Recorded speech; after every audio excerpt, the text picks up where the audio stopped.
Good morning students. आज का हमारा चैप्टर 5 इलास्टिसिटी ऑफ डिमांड यानी मांग की लॉज के तहत हमारा टॉपिक रहेगा मांग की कीमत लॉज का माप यानी measurement of price elasticity of demand. सबसे पहले जैसा कि हमने हमारी पिछली पिक्चर के तहत आपको बताया था कि मांग की लॉज क्या है, उनको आज मैं थोड़ा सा रिपीट कर देता हूं कि मांग की लॉज से क्या अभिप्राय है। मांग की लॉज से अभिप्राय है कि जब किसी वस्तु की अपनी कीमत उपभोक्ता की आय या संबंधित वस्तु की कीमत में परिवर्तन से उस वस्तु की मांग में होने वाले परिवर्तन का माप है। मांग की लॉज को हमने मुख्यतः 3 भागों में बांटा था: मांग की कीमत लॉज, मांग की आय लॉज और मांग की आड़ी लॉज। मांग की कीमत लॉज से अभिप्राय है कि जब हम वस्तु की मांगी गई मात्रा में परिवर्तन को उस वस्तु की कीमत में हुए परिवर्तन द्वारा मापते हैं तो वो मांग की कीमत लॉज कहलाती है। मांग की आय लॉज से अभिप्राय जब हम वस्तु की मांगी गई मात्रा में आय परिवर्तन को उपभोक्ता की आय में हुए परिवर्तन के द्वारा मापते हैं तो वो मांग की आय लॉज कहलाती है।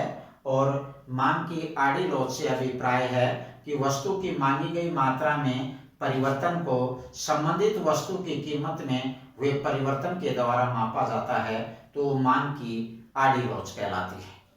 फिर हमने मांग की कीमत लॉज की श्रेणियां जिनको 5 भागों में बांटा था हमने, जिसमें था मांग की जो कीमत लॉज का पहला जो भाग की पूर्णतया लोचदार मांग, इसके अंदर elasticity of demand is equal to infinity होती है यानी अनंत होती है। दूसरा था पूर्णतया बेलोचदार मांग, इसमें elasticity of demand is equal to 0। फिर था हमने इकाई लोचदार मांग, इसके अंदर elasticity of demand is equal to 1 होता है। फिर इकाई से अधिक लोचदार मांग यानी elasticity of demand is greater than 1 and इकाई से कम लोचदार मांग यानी elasticity of demand is less than 1। अब मांग की कीमत लॉज के माप के बारे में कि मांग की कीमत लॉज के माप से क्या अभिप्राय है कि कीमत लॉज की हम ये ज्ञात करते हैं कि परिवर्तन किस दिशा में हुआ है। इसके लिए हमने 3 विधियां अपनाई हैं मांग की कीमत लॉज को मापने की: कुल व्यय विधि, अनुपातिक या प्रतिशत विधि, ज्यामितीय विधि या इसको ग्राफिक मेथड भी बोलते हैं और पॉइंट व्यू मेथड भी बोलते हैं। यानी ये कुल व्यय विधि टोटल एक्सपेंडिचर मेथड है, अनुपातिक या प्रतिशत विधि यानी प्रोपोर्शनेट और परसेंटेज मेथड है, और ये ज्यामितीय मेथड और ग्राफिक मेथड और पॉइंट मेथड। सबसे पहले हम बात करते हैं कुल व्यय विधि, यानी कुल व्यय विधि को किस प्रकार से कुल व्यय विधि के माध्यम से हम मांग में परिवर्तन को मापते हैं कि किसी वस्तु की कीमत में परिवर्तन होने से उस पर किए जाने वाले कुल व्यय में कितना परिवर्तन किस दिशा में हुआ है। यानी कुल व्यय विधि के द्वारा हम क्या मापते हैं कि किसी वस्तु की कीमत में परिवर्तन होने से उस पर किया जाने वाला कुल व्यय किस दिशा में हुआ है। ये हमें कुल व्यय विधि के द्वारा मांग की लॉज को ज्ञात करते हैं। इसमें मुख्यतः 3 प्रभाव हो सकते हैं। पहला है जब वस्तु की कीमत में परिवर्तन होने से उस पर किए जाने वाले कुल व्यय, यानी मांग में इतना परिवर्तन होता है कि उस पर किए जाने वाले कुल व्यय पर कोई प्रभाव नहीं पड़ता है तो उस समय मांग की लॉज इकाई के बराबर होती है। दूसरा, कीमत तथा कुल व्यय में ऋणात्मक संबंध।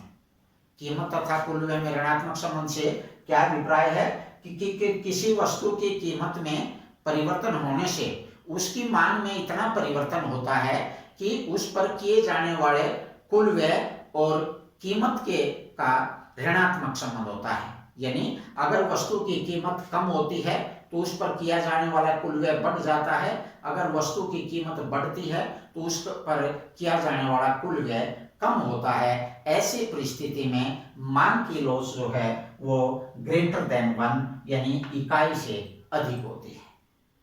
तीसरी जो परिस्थिति जिस दिशा में परिवर्तन हो सकता है कुल व्यय विधि के माध्यम से, वो कीमत तथा कुल व्यय के अंदर धनात्मक पॉजिटिव रिलेशन होता है।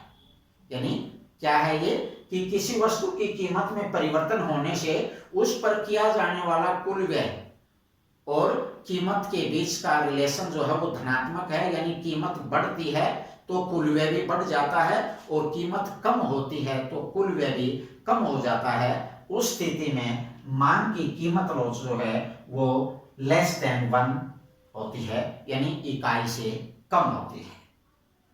तो ये है कुल व्यय विधि। इसको हम तालिका के माध्यम से भी समझ सकते हैं। हमने ये एक तालिका तैयार की गई है, कुल व्यय तालिका। इसके अंदर हमने 3 परिस्थितियों को दिखाया गया है, ए बी सी। यानी ए जो परिस्थिति, इसके अंदर कॉलम में हमने वस्तु की कीमत को लिया है जो कि रुपयों के अंदर दर्शाई गई है। इसमें मात्रा को लिया गया है जो कि किलोग्राम के अंदर दर्शाया गया है। इसमें कुल व्यय को लिया है कि उस वस्तु के ऊपर हमने कुल कितना खर्च किया है रुपयों में, ये कुल व्यय पर क्या प्रभाव पड़ा है, यानी कुल व्यय बढ़ा है या स्थिर रहा है या कम हुआ है, और यह मांग की लॉस क्या होगी उस परिस्थिति में। फर्स्ट जो स्थिति है उसमें वस्तु की कीमत 2 रुपये है, 2 रुपये पर वस्तु की मांग की मात्रा 4 है, यानी उस पर खर्च किया जाने वाला कुल व्यय है 8 रुपये। अब उस वस्तु की कीमत कम होकर हो जाती है 1 रुपया, और 1 रुपये के ऊपर उस वस्तु की हम 8 इकाइयों की मांग करते हैं, यानी उस पर कुल व्यय 8 रुपये होता है। तो इसका अर्थ है कुल व्यय समान रहता है, यानी स्थिर है। पहले भी हम 8 रुपये खर्च कर रहे थे और कीमत में परिवर्तन के बाद भी हम उस वस्तु के ऊपर 8 रुपये ही खर्च कर रहे हैं। तो इस परिस्थिति में मांग की कीमत लॉस जो है वो इकाई के बराबर होगी, यानी इक्वल टू 1 होगी। मांग की लॉस, elasticity of demand is equal to 1। अब हम बी पोजीशन को लेते हैं। बी पोजीशन के अंदर हम देखेंगे कि जब वस्तु की कीमत 2 रुपया है तब हम उसकी 4 इकाइयों की मांग करते हैं, यानी उस पर किया जाने वाला कुल व्यय 8 रुपये है। अब वस्तु की कीमत कम होकर 1 रुपया हो जाती है और 1 रुपये पर हम उस वस्तु की 10 इकाइयों की मांग करते हैं, और इस प्रकार से कीमत के कम होने पर उसके ऊपर किया जाने वाला कुल खर्च है वो 10 रुपये, यानी पहले 8 रुपये खर्च कर रहे थे हम उस वस्तु के ऊपर, लेकिन जैसे उसकी कीमत कम हुई तो कीमत कम होने के कारण हम उस वस्तु के ऊपर अब 10 रुपये का खर्च कर रहे हैं। इसका अर्थ है कुल व्यय जो है वो कीमत कम होने पर बढ़ रहा है, यानी कीमत और कुल व्यय के बीच नेगेटिव यानी ऋणात्मक रिलेशन है। इस परिस्थिति के अंदर मांग की लॉस जो है वो ग्रेटर देन 1 यानी इकाई से अधिक होगी। थर्ड जो पोजीशन है सी पोजीशन, उसमें भी हमने देखो कीमत 2 रुपया है तो हम 3 इकाइयों की मांग करते हैं, यानी 6 रुपये उसके ऊपर खर्च किए जाते हैं। अब कीमत कम होकर के 1 रुपया हो जाती है तब हम उसकी 4 इकाइयों की मांग करते हैं और उसके ऊपर 4 रुपये खर्च हो रहे हैं। यानी क्या दिखाता है ये, पहले खर्च 4 रुपये था लेकिन जैसे ही कीमत कम हुई तो कुल खर्च भी उसके का कम हो गया, यानी कीमत और उस पर किए जाने वाले कुल व्यय के बीच में पॉजिटिव रिलेशन है, धनात्मक संबंध है। तो ये ऐसी स्थिति में कुल व्यय जो है जब कीमत बढ़ती है तो बढ़ता है, कम होती है तो कुल व्यय कम होता है। इस स्थिति में मांग की कीमत लॉस जो है वो इकाई से कम होती है, यानी लेस देन 1। इसको हम कुल व्यय विधि को हम डायग्राम के माध्यम से भी समझ सकते हैं। ये हमने OXX के ऊपर टोटल एक्सपेंडिचर को लिया है, यानी कुल व्यय को OYX पर हमने कीमत को दर्शाया है। इसके अंदर आप देखेंगे ये जो TE वक्र है, यानी यहां से लेकर के यहां तक, ये TE वक्र कुल व्यय वक्र है, ये टोटल एक्सपेंडिचर कर्व है। TEC बोल सकते हैं हम इसको, टोटल एक्सपेंडिचर कर्व यानी वक्र। इसके अंदर हम देखेंगे कि जब वस्तु की OM कीमत है तब इस कीमत पर MC की डिमांड की जाती है। कीमत बढ़ जाती है, कीमत बढ़ने के ऊपर भी आप यहाँ कीमत बढ़ करके ON हो जाती है और M से N होने पर भी हम उसकी NB की डिमांड करते हैं, यानी यहां पर हम देखेंगे बी से सी वक्र तक जो टीई वक्र है वो हमारी जो ओ वाई एक्स है इसके समानांतर है। इस स्थिति में यहां से यहां तक इलास्टिसिटी ऑफ डिमांड जो है वो इक्वल टू 1 है। यानी ये क्या दिखाता है कि हम यहां पर जब ओ एम कीमत थी तब एम सी इसके ऊपर जो एक्सपेंडिचर था ओ एन कीमत होने पर एन बी कीमत जो कि M C is equal to N B है। यानी किए जाने वाले कुल खर्च में कोई परिवर्तन नहीं हुआ है, स्थिर है। तो यहाँ इकाई की जो लोच है, कीमत लोच, वो इकाई के जो मान की कीमत लोच है वो इकाई के बराबर है। अब हम ऊपर वाली स्थिति को लेते हैं कि जब कीमत ओ एन से बढ़कर ओ आर हो जाती है, यानी कीमत बढ़कर ओ एन से ओ आर हो जाती है, तब इसके ऊपर किया जाने वाला कुल खर्च आर ए है। आर ए यानी ये ए बिंदु तक है। हम देखेंगे एन बी पहले था, कीमत कम हुई तब आर ए हो गया, यानी पहले से कम खर्च हो रहा है इसके ऊपर, कीमत बढ़ने पर खर्च कम। ऐसी स्थिति में जो मान की कीमत लोच है वो ग्रेटर देन 1 होती है। तो यहां पर इलास्टिसिटी ऑफ डिमांड जो है वो इकाई से अधिक है। तीसरी जो स्थिति हमने दिखाई थी सी, उसको हम इस वक्र के निचले हिस्से में दिखा सकते हैं कि जब कीमत ओ एम थी, ओ एम कीमत के ऊपर हम एम सी एक्सपेंडिचर कर रहे थे, यानी एम सी उसके ऊपर खर्च था। जब हमने कीमत कम हुई, कीमत कम होकर ओपी हो जाती है, तो खर्च जो है वो पी डी हो जाता है।